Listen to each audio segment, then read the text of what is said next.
Irmãos, nós vamos abrir a palavra do Senhor mais uma vez, agora no livro dos Salmos, Salmo de número 116, para continuarmos aqui as nossas reflexões sobre os cânticos da redenção, os salmos chamados Salmos do Halel egípcio, Salmo de número 116.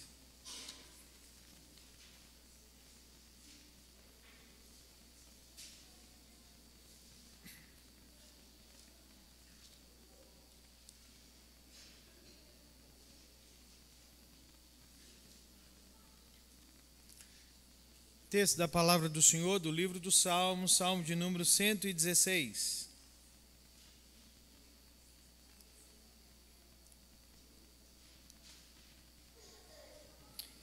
Preste atenção na leitura da palavra do Senhor, que diz o seguinte: Amo o Senhor porque Ele ouve a minha voz e as minhas súplicas, porque inclinou para mim os seus ouvidos, invocá-lo-ei enquanto eu viver. Laços de morte me cercaram e angústias do inferno se apoderaram de mim. Caí em tribulação e tristeza. Então invoquei o nome do Senhor. Ó Senhor, livra minha alma. Compassivo e justo é o Senhor, o nosso Deus é misericordioso. O Senhor vela pelo simples. Achava-me prostrado e Ele me salvou.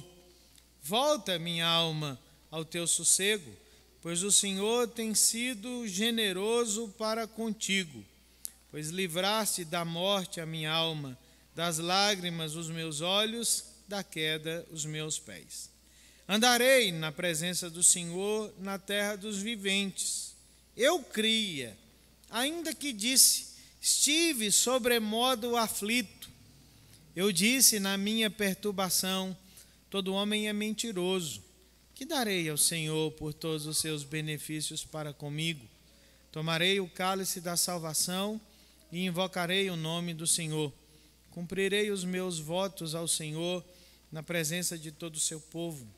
Preciosa é aos olhos do Senhor a morte dos seus santos. Senhor, deveras sou teu servo, filho da tua serva. Quebraste as minhas cadeias.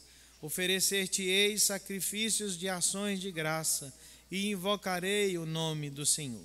Cumprirei os meus votos ao Senhor na presença de todo o seu povo, nos átrios da casa do Senhor, no meio de ti, ó Jerusalém. Aleluia.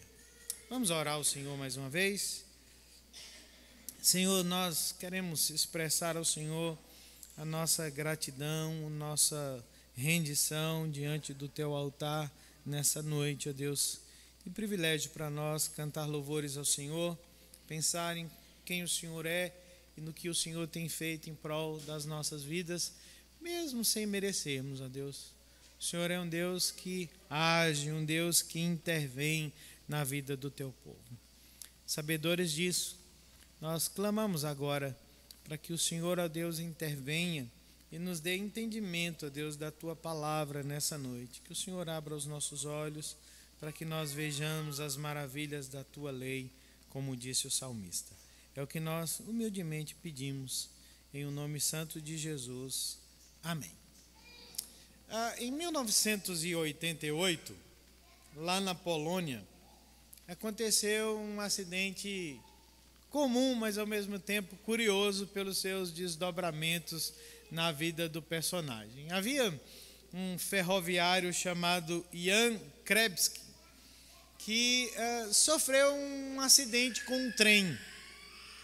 Ele fora atropelado por um trem, mas conseguiu sobreviver de um jeito. A sobrevida dele foi que ele passou os próximos 19 anos dele em um estado de coma. Sobreviveu e entrou num estado de coma.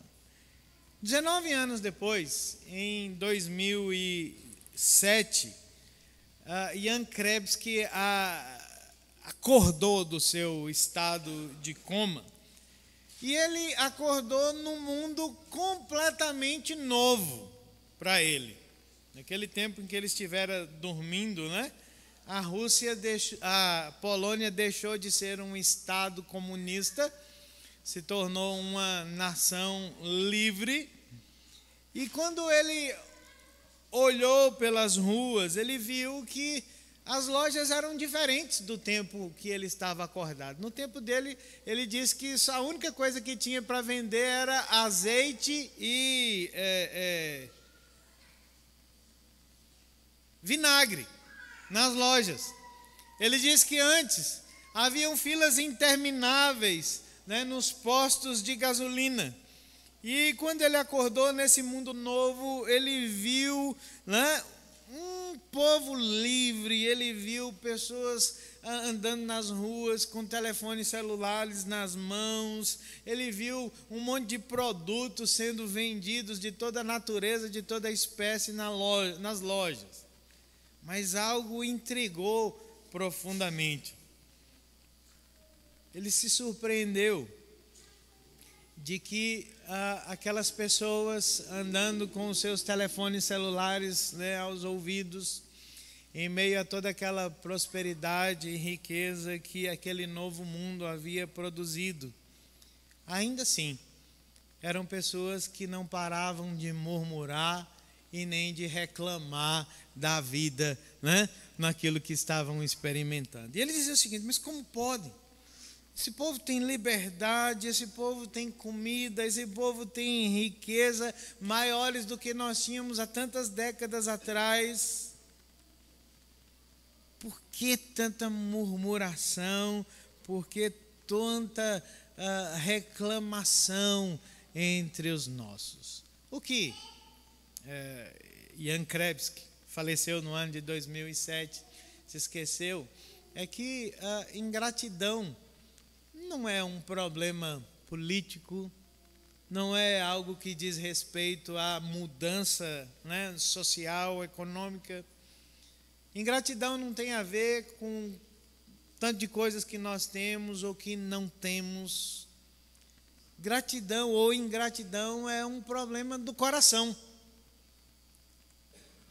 Tanto é que quando nós olhamos para, né, a carta de Paulo aos Romanos, no primeiro capítulo, a partir do verso 18, quando Paulo está descrevendo a ira de Deus sendo derramada sobre os homens, se você olhar lá, você vai ver que entre uma das coisas que provoca a ira de Deus sobre a humanidade caída é a ingratidão. Paulo diz assim: olha, porque o homem, tendo conhecimento de Deus, de quem ele é e do que ele faz, não o louva, não o adora como Deus. Antes se volta para si mesmo ou se volta para a natureza e se esquece, né, propositalmente, intencionalmente, de agradecer a Deus por quem Deus é e por aquilo que Deus faz na vida do seu povo. O Salmo 116 é um hino, um belíssimo hino de gratidão. Há quem diga que esse texto das Escrituras é um dos grandes salmos, né, comparados até ao Salmo 23, do mesmo nível do Salmo 23. Nós não sabemos, né, quem escreveu o Salmo 116, ainda que muitos estudiosos digam que ele é resultado, né, ou é uma produção do rei Ezequias, tendo em vista um momento específico da sua vida, quando ele enfrentou grandes dificuldades como servo do Senhor. Se você olhar a história de Jonas, né, principalmente a oração de Jonas, no capítulo 2 da sua profecia, você vai ver que há muitos lampejos, há muitas conexões da oração de Jonas com o Salmo 116. Então nós percebemos que há um texto que é conhecido da história do povo do Senhor. E quando esse texto é colocado dentro desse conjunto especial de salmos que eram cantados nas festas públicas dos judeus, principalmente na festa da Páscoa, ele tem um sentido muito especial, porque ele é um texto extremamente pessoal. Se você olhar e tiver a curiosidade de listar aí quantas vezes, né, o poeta se utiliza dos pronomes pessoais no Salmo.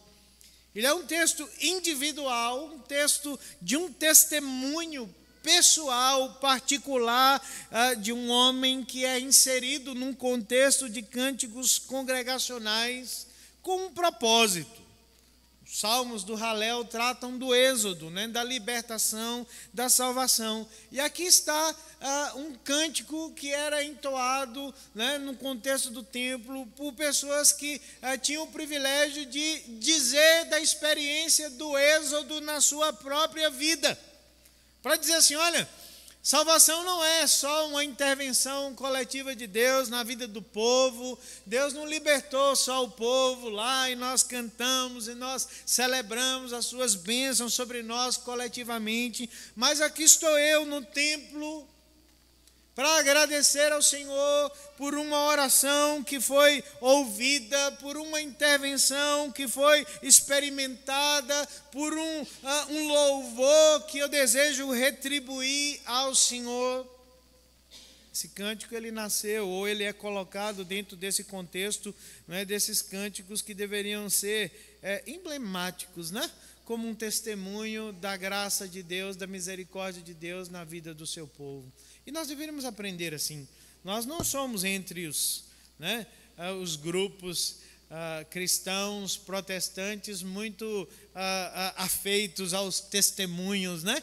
Nós gostamos de orar, obviamente não todos, né? Mas assim, a gente gosta de pedir, gosta de suplicar o favor de Deus, mas são poucos os que vem e diz assim, olha, hoje eu queria dar um testemunho, pastor, da oração que Deus ouviu, da intervenção que Deus realizou na minha vida e da gratidão que isso provoca no meu coração. O salmista está se colocando assim, nessa condição. Ele é alguém que pessoalmente experimentou a intervenção desse Deus do êxodo, do Deus da salvação, e agora a sua gratidão é exibida, né? Mas não é exibida de qualquer forma, porque gratidão, irmãos, nós precisamos entender, não é um evento. Às vezes nós pensamos que a gratidão é quando nós marcamos um dia em especial na nossa agenda. Hoje vai ser um culto de gratidão lá em casa, vai ser na igreja. Não, a gratidão, segundo esse servo do Senhor, ela é exibida em compromissos que ele estabelece diante do Senhor, né? Considerando as razões desse compromisso. Eu queria que você prestasse atenção no texto da palavra do Senhor para que nós pensemos nessa noite.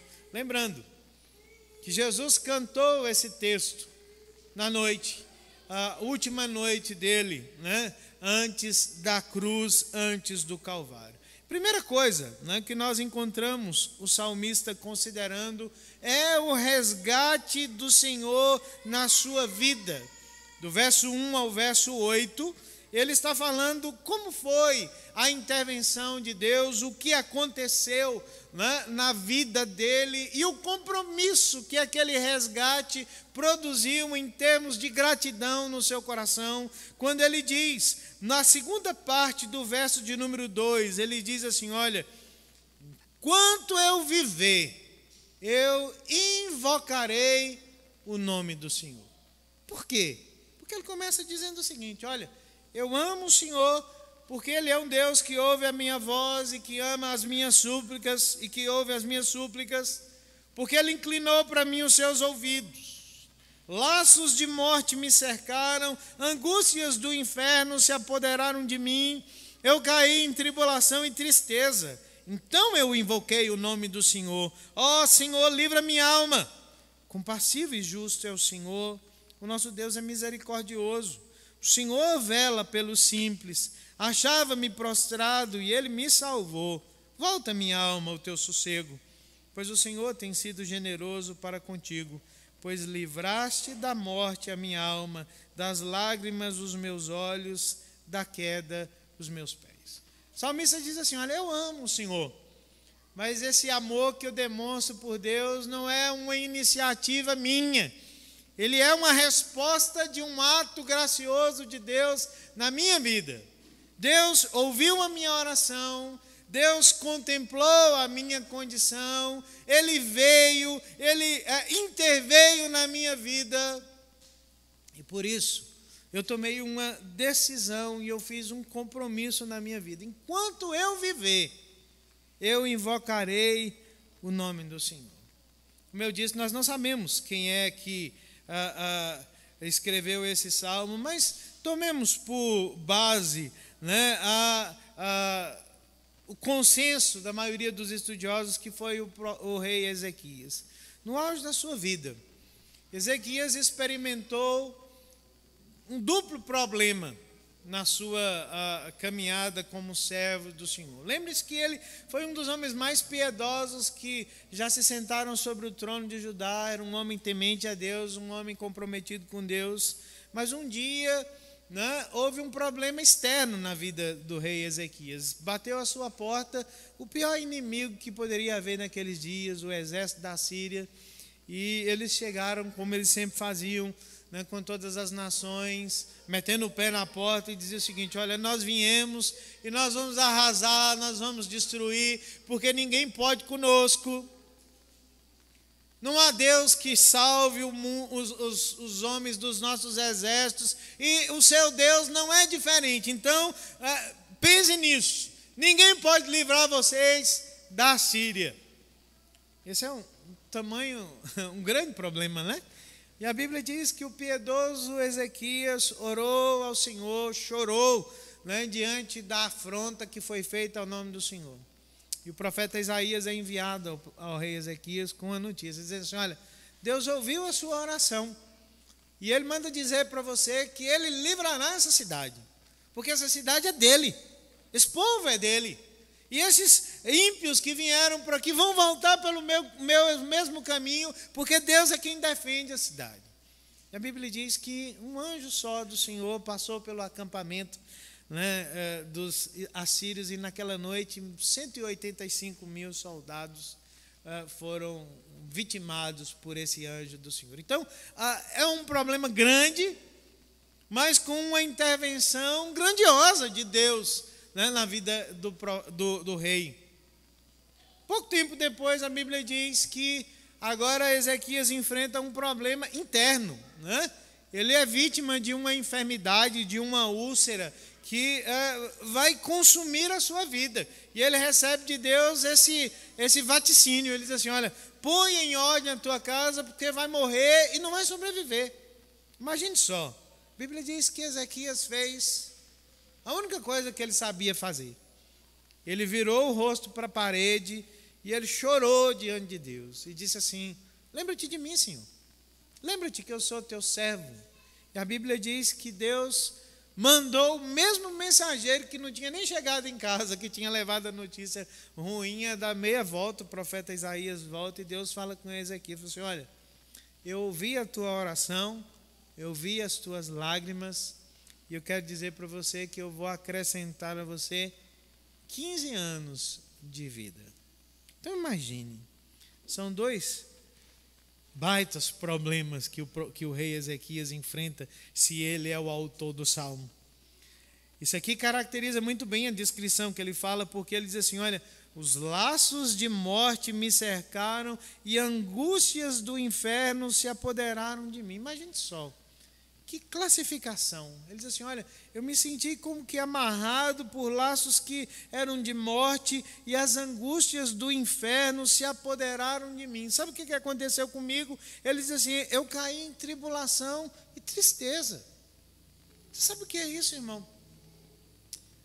O salmista diz que o aperto, que a dificuldade, que o pesar foi algo tão forte, mas tão intenso, que a Bíblia diz que o que sobra para ele é que ele não esconde. Ele diz assim: olha, eu caí,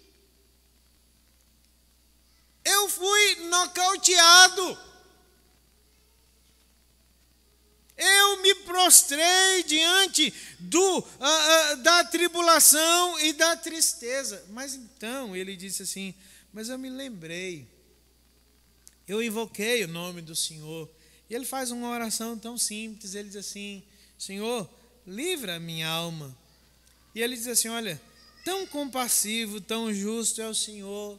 Deus é misericordioso, Ele vela pelo simples, porque eu estava caído. E quando eu estava caído, o Senhor me salvou.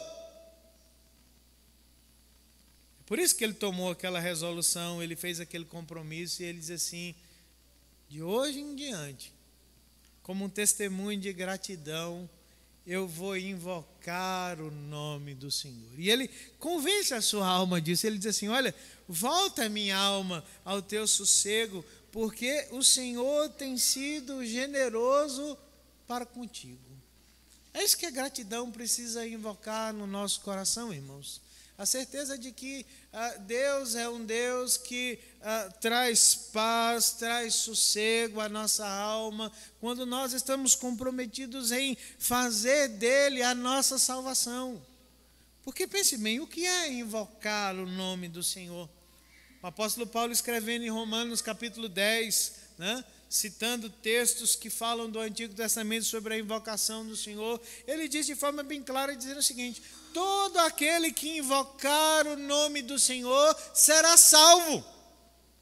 O salmista sabe disso e ele diz assim: olha, gratidão ao Senhor significa que nós somos chamados para invocar o nome do Senhor quando nós nos encontramos em situação de aperto, em situação de pesar, quando nós nos encontramos nocauteados pelas dificuldades, pelos problemas, que essa deve ser a nossa resolução de coração. Eu vou invocar o nome do Senhor, porque é somente Ele que livra a nossa alma da morte, que livra os nossos olhos das lágrimas, que livra os nossos pés da queda. Ele não está dizendo que isso não torna a acontecer na vida do povo de Deus, mas ele diz assim: eu descobri uma fonte perene de graça para a minha vida. É saber que Deus é Deus misericordioso, que Deus é Deus bondoso.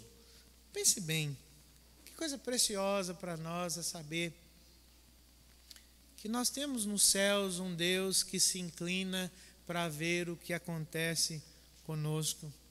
Jonas sabia disso, porque quando Jonas caiu no seu aperto, quando Jonas caiu no seu pesar, e vamos pensar nisso, irmãos, ninguém chegou mais fundo no poço do que Jonas.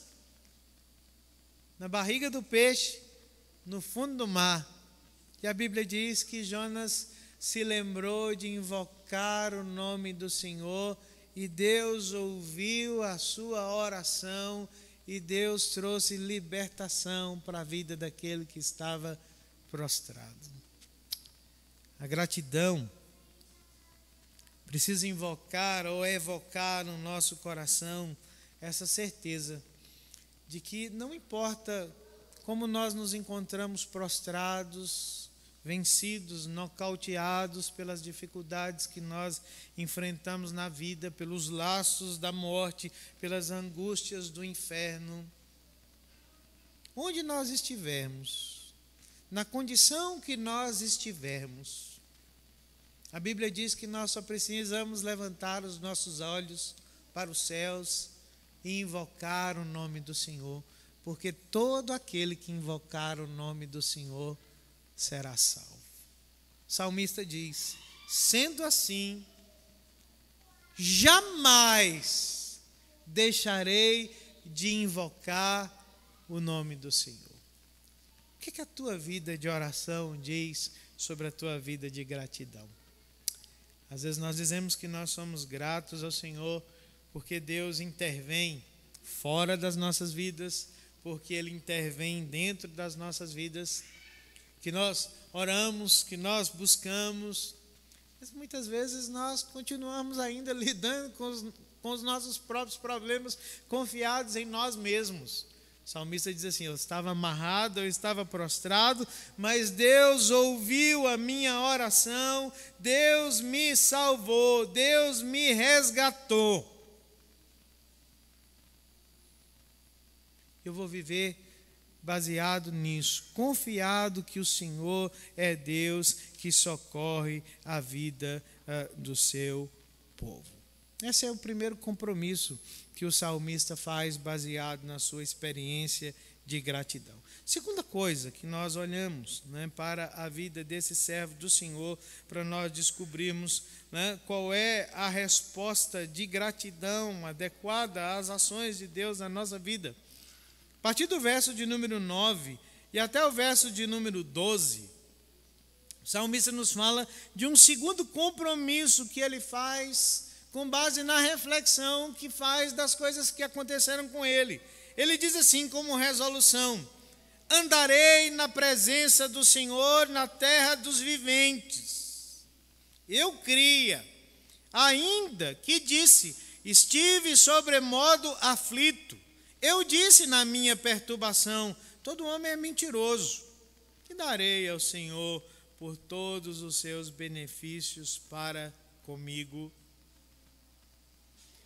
Na sua experiência de quase morte, o salmista teve os seus olhos abertos, porque ele descobriu que Deus não é alguém apenas a quem ele recorre quando as coisas vão mal na sua vida, né? Às vezes nós temos essa sensação da presença de Deus. Deus é esse que quando tudo estiver ruim, eu volto para Ele e eu invoco o nome dEle e Ele vem e depois tudo continua do mesmo jeito. Ele fala assim, não, eu descobri que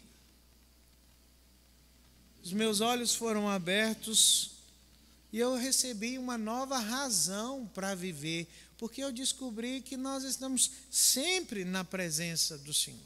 Essa é uma expressão, né, que os puritanos usavam constantemente, corandel, né, diante da face de Deus. Nós sempre estamos diante da presença do Senhor, mas nem sempre os nossos olhos são abertos e nem sempre a nossa consciência é despertada para esse fato de que nós precisamos andar na presença do Senhor na terra dos viventes. Esse homem descobre que a gratidão que ele tem ao Senhor pela intervenção do Senhor na sua vida precisa ser uma força reestruturadora da sua vida, porque agora ele vai andar consciente da presença de Deus na terra dos viventes.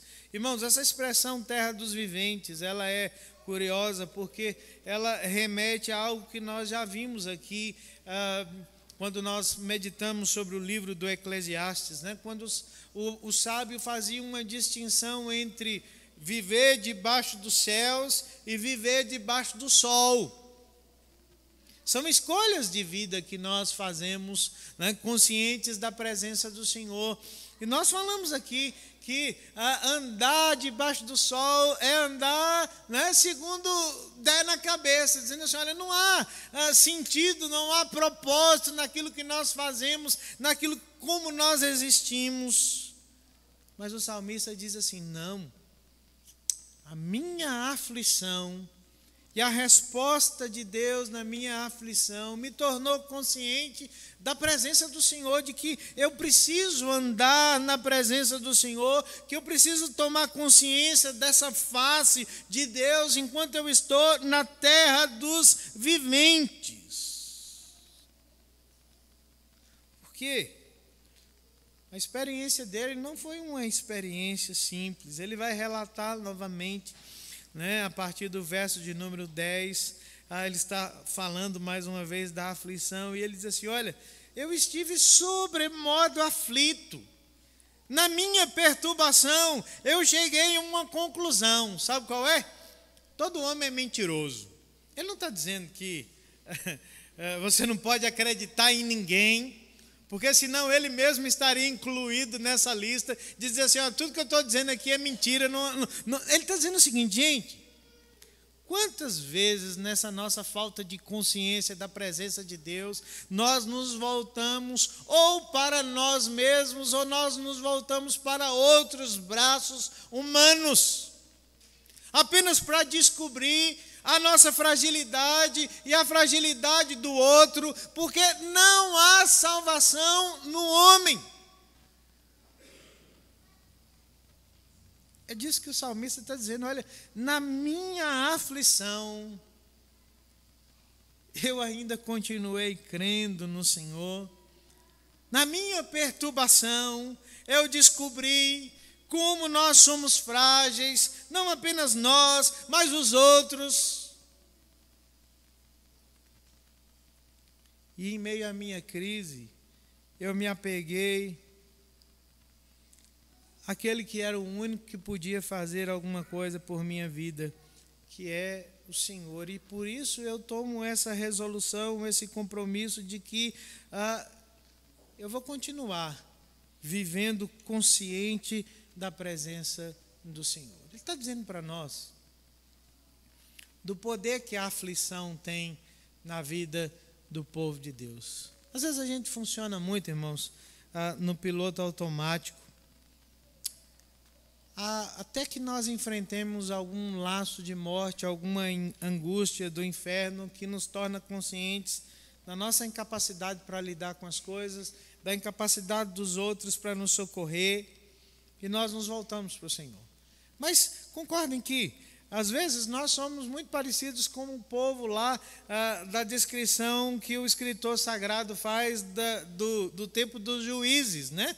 Pessoas que vivem de crise em crise para se tornarem conscientes da presença do Senhor, né? Eles servem ao Senhor e quando servem ao Senhor tudo está bem, mas de repente morre o líder espiritual daquela geração e aí eles se voltam para os ídolos, aí a crise começa, aí eles invocam o nome do Senhor, Deus levanta um libertador e aquele libertador leva eles à presença do Senhor e aquele ciclo é um ciclo interminável. Às vezes é igual à nossa vida.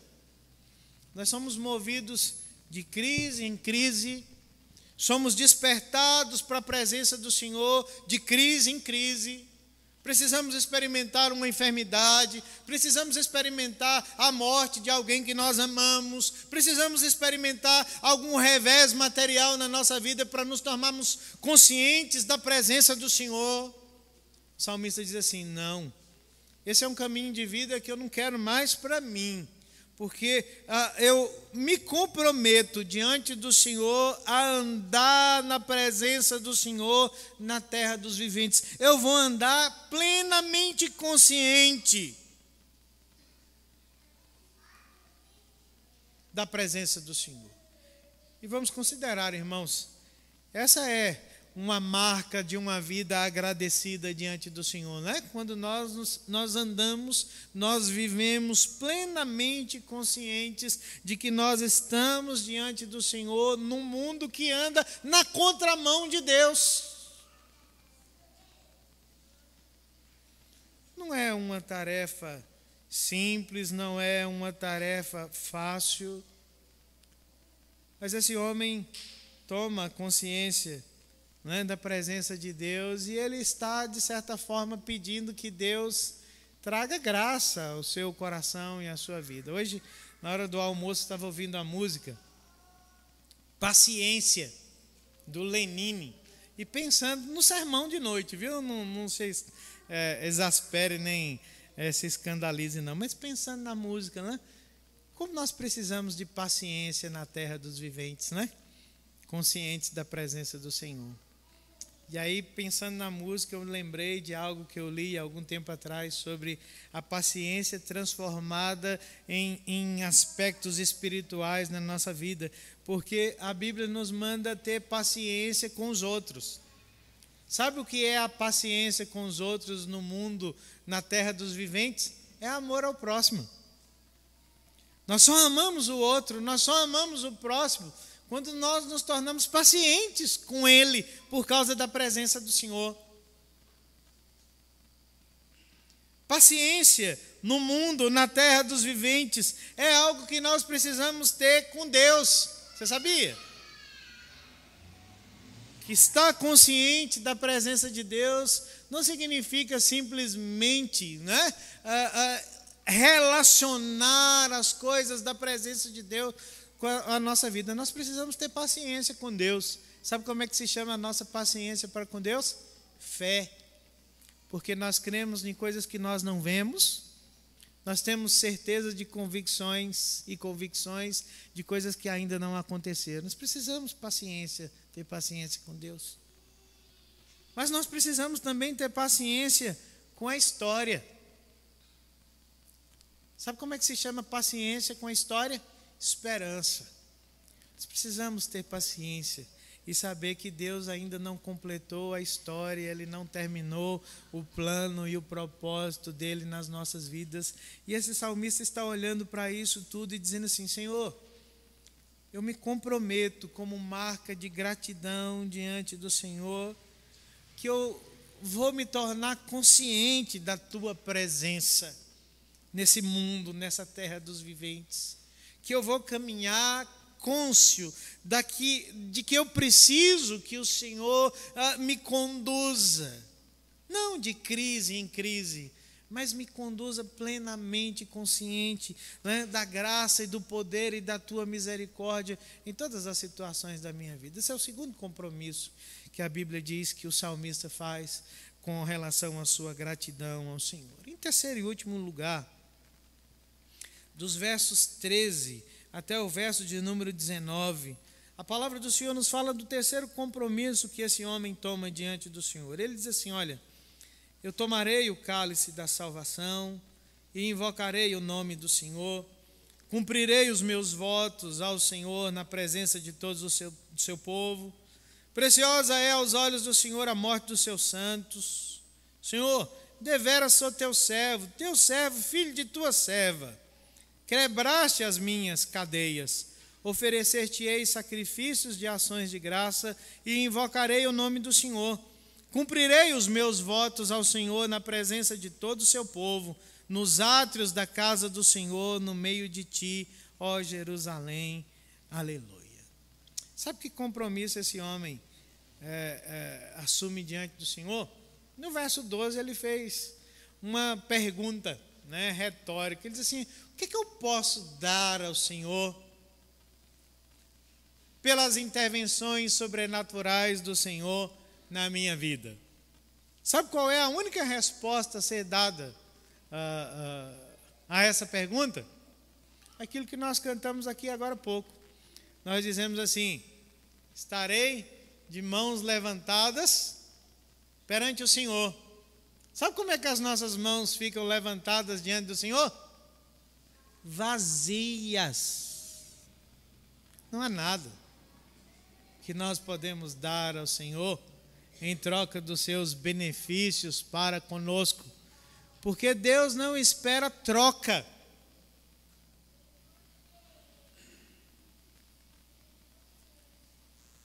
Mas a única resposta que a palavra do Senhor nos diz que é possível dar à gratidão é uma resposta de adoração.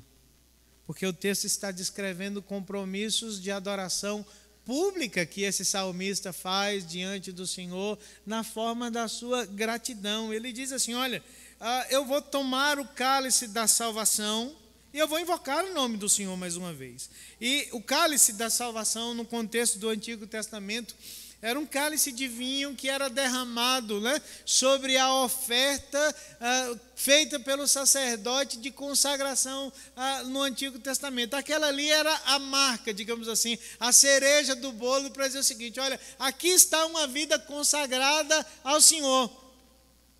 Ele diz assim: olha, eu vou consagrar a minha vida em adoração ao Senhor, eu vou cumprir os meus votos ao Senhor na presença de todo o seu povo. Preciosa é aos olhos do Senhor a morte dos seus santos. Ele diz assim: olha, a minha adoração me permitirá enxergar as coisas com outros olhos. Porque ele está dizendo que ele é muito grato a Deus, porque Deus o livrou das garras da morte, dos laços da morte. Mas se Deus não fizesse isso, o que é que ia acontecer? Nada. Porque ele está consciente de que a morte não é o fim de todas as coisas. Entenda aqui, irmãos, o salmista não está dizendo que Deus se alegra com a morte do seu povo, que Deus é uma espécie de Deus sádico. Não é isso. Ele está dizendo o seguinte: olha, é custosa a morte do povo de Deus aos olhos do Senhor, Mas esse salmista entendeu que se porventura a sua oração fosse respondida de outro jeito, de outra forma, ele não teria nenhuma dificuldade. Sabe por quê? Porque ele estaria em adoração ao Senhor. Jesus faz uma oração chamada oração sacerdotal, capítulo 17 de João, onde ele diz assim: olha, eu oro para que os meus estejam aonde eu estiver. Não sei se você já parou para pensar que oração é essa que Jesus está fazendo, mas ele está dizendo o seguinte, que ele quer que o seu povo esteja com ele. E quando um dos seus morre, a oração de Jesus está sendo respondida nas nossas vidas. Não tem nada de errado. Quando ele nos livra, ele é digno de gratidão, de compromisso, de invocação. Mas quando alguma coisa acontece diferente, o salmista diz assim: pelo fato de eu estar em adoração a Deus, pelo fato de eu estar consciente da presença de Deus, pelo fato de eu invocar o nome do Senhor, eu creio que nada muda no meu relacionamento com Deus, porque sei quem Deus é e o que Deus merece receber em termos de adoração. Ele conversa com Deus em linguagem pactual, porque ele diz assim: eu sou teu servo, filho da tua serva. Eu sei que o Senhor já quebrou as minhas cadeias.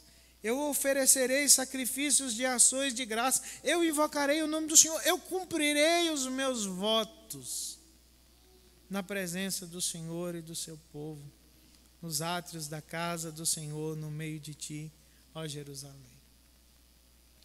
Quanto da nossa adoração pode dizer alguma coisa sobre a nossa gratidão ao Senhor? Às vezes a nossa adoração, irmãos, depõe contra a nossa gratidão ao Senhor. Porque o salmista diz assim: o que é que eu posso dar ao Senhor em resposta a tudo aquilo que Ele faz e tem feito na minha vida? Ele diz assim: não tem nada que eu possa dar ao Senhor, mas ao mesmo tempo existe algo que Deus espera que eu devolva para Ele. Sabe o que é? A minha vida. Os compromissos que esse salmista assume perante a sua congregação é que ele adorará, que ele cumprirá os votos que fez ao Senhor, que ele viverá na presença do Senhor em adoração, mesmo que a sua oração seja respondida de outra forma, de outro jeito.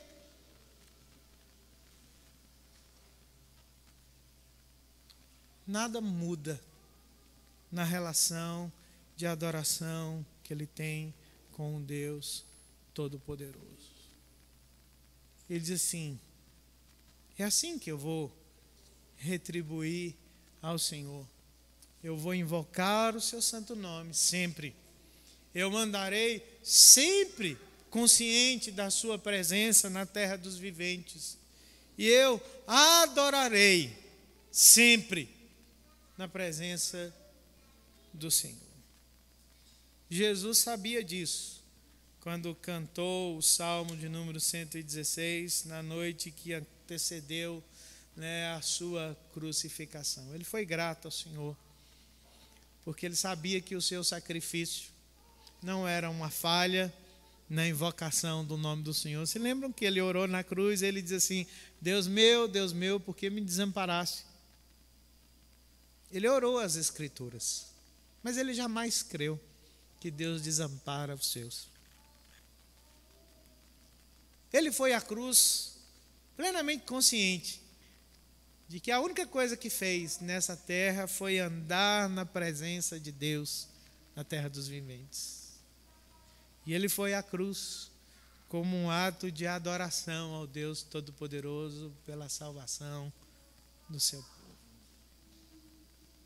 Por isso ele conquistou para nós direito de ser o nosso Salvador, de ser aquele a quem nós cantamos, aquele a quem nós adoramos, aquele a quem nós invocamos.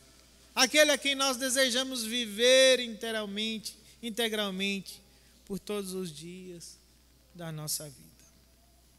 Há um hino dos nossos hinários, um hino chamado Bondoso Amigo. Daqui a pouco nós vamos cantar aqui para encerrar o nosso culto de adoração, mas me permita apenas fazer aqui um pequeno histórico desse hino, que ele é muito precioso.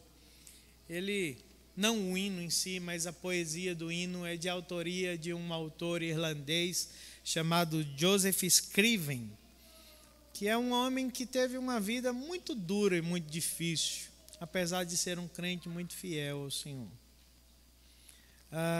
Joseph Scriven era um sujeito, né, muito bem sucedido, ainda jovem na vida, com aquilo que fez. E as coisas de repente mudaram na sua vida.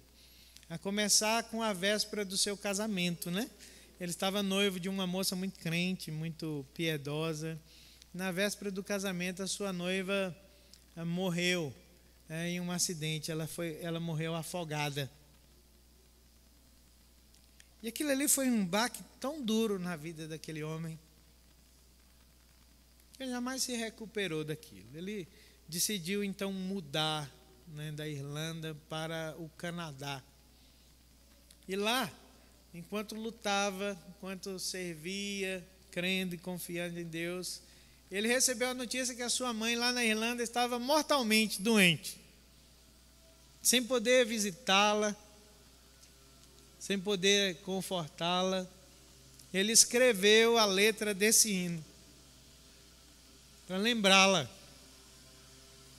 do bom amigo, o melhor amigo que é Cristo.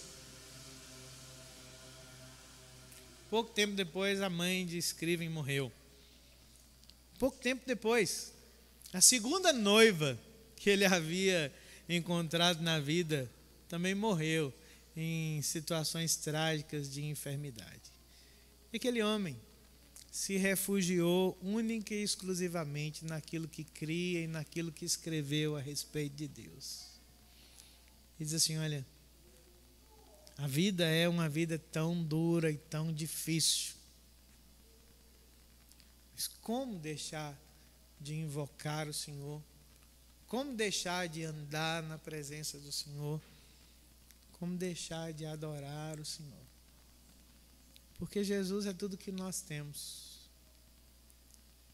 E nós cremos que mesmo quando tudo sair errado, daquilo que a gente ora, daquilo que a gente espera, daquilo que a gente busca, ainda assim, Jesus sempre será digno do nosso louvor e da nossa adoração. Porque foi isso que Cristo creu na noite em que cantou esse hino. Diz assim: está tudo certo. Deus está no controle de todas as coisas. Eu vou continuar invocando, eu vou continuar caminhando na presença dEle, eu vou continuar adorando o Senhor em toda e qualquer situação na minha vida. Vamos ficar de pé?